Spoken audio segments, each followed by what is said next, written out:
Senator Coons. Thank you, Mr. Chairman, and I'll join Senator Leahy in objecting to having two circuit court nominees before us at the same time. While I appreciate the opportunity we've had for the exchange, as you can see, it narrows our ability and our time to explore the views and backgrounds of two gentlemen nominated to one of the most important courts in our country. So it's my hope we won't make this a consistent practice going forward. Justice Willett, I'm just going to close on this point about which we've gone back and forth about this memo.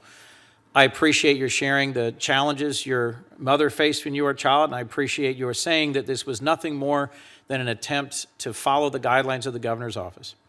But I'll read the sentence that immediately follows the sentence just read by my colleague from Texas. I strongly resist anything that shows we believe the hype. And that's what I struggled with, was the suggestion implicit in that language that advocating around concerns about sexual discrimination and harassment is merely hype. Let me move forward, if I might, Justice Willet. You wrote an article for the Texas Public Policy Foundation in which you criticized the Texas Court of Criminal Appeals for being pro-defendant. And you stated, I believe I'm quoting here, that increased rates of fatherless, godless, and jobless children created a bomb that promised to explode into, quote, an army of hardened, stone-cold kids who are rooted in abject moral poverty, children who hold absolutely no regard for human life, vacant children who rob and rape and maim and murder, often in gangs on raw impulse alone, quote. Having heard the ferocity of that level of concern about juvenile justice and the alleged moral poverty of those who end up in the criminal justice system or before courts, do you still believe there's an army of juvenile offenders whose offenses are rooted in abject moral poverty? And should the justice system do more, Justice, to rehabilitate these juvenile offenders? Senator Coons, thank you for that. As you noted at the outset, that was written 20 plus years ago. In my capacity, I was a private lawyer then. I was doing some occasional policy writing for a nonprofit think tank.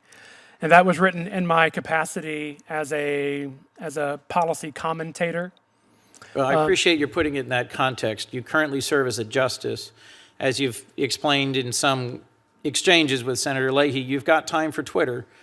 Do you have time for juvenile justice reform in your current role? Could you help me understand today how you act in a way that either extends or changes from the direction that might have been suggested by this dated article? Senator, in my current role, of course, as a justice on the Texas Supreme Court, we're always in receiving mode. We have no control. We can't manufacture or engineer what lands on our doorstep. Texas is unique in America. We have a bifurcated high court system. The Texas Supreme Court, despite the title, is supreme on civil matters alone. All criminal matters go to our sister higher court, our constitutional twin, the Texas Court of Criminal Appeals. So my court is a civil-only court, so we don't have day-to-day involvement in criminal matters. Well, Justice, let me move to Mr. Ho, since I have only a minute and a half left. That's my opening concern. But I'll simply comment. There are differences between states, but the Supreme Court Chief Justice in Delaware, although most of his docket is not criminal, has engaged himself very actively in trying to move forward juvenile justice reform in Delaware, and Senator Cornyn has been quite active in this chamber in advocating for juvenile justice reform. If we get a second round, I'd welcome hearing what you might have done in your private bar time or as a justice, even though the limited jurisdiction before you doesn't directly affect it. Mr. Ho, if I might, you co-authored a brief in re Marriage of JB and HB, a case that concerned whether Texas had the authority to grant same-sex couples a divorce, despite the fact Texas at the time prohibited same-sex marriage. The brief you authored asserts marriage is unique because it encourages procreation and long-term stable parental relationships. This suggests a presumption that gay couples are less likely or less able to be long-term stable parents. Is that your view, sir? Senator, thank you for the question. If I may put that brief in context, it is my job, and was my job as Solicitor General of Texas, to dutifully and zealously represent the people of Texas. I understand the role of Solicitor General. Thank you, Senator. And what's unique about that case, that wasn't just legislation passed by the legislators. It was actually a constitutional amendment voted on by the people.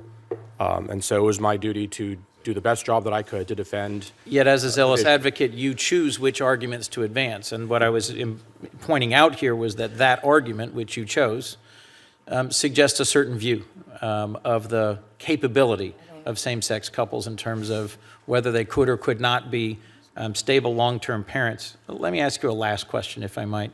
You served as vice chair of the American Bar Association's Legislative and Lobbying Committee and their Constitutional Law and Separation of Powers committees. You've dedicated a fair amount of time to ABA activities. Do you believe the ABA does important work? And do you believe it is a needlessly partisan organization or one of the premier organizations representing the bar nationally? Thank you, Senator, for the question. I have been a member of the ABA. I want to agree with Senator Cornyn that there are certainly things that the ABA does that I appreciate, and that Senator Cornyn appreciates. I can't speak to all the tasks and responsibilities that the association takes on. I know it's a subject of controversy, and I certainly wouldn't want to wade into any political issues as a pending nominee. But you found that it did important work in your time and your service with the ABA. I enjoyed the issues that I worked on, yes, Senator.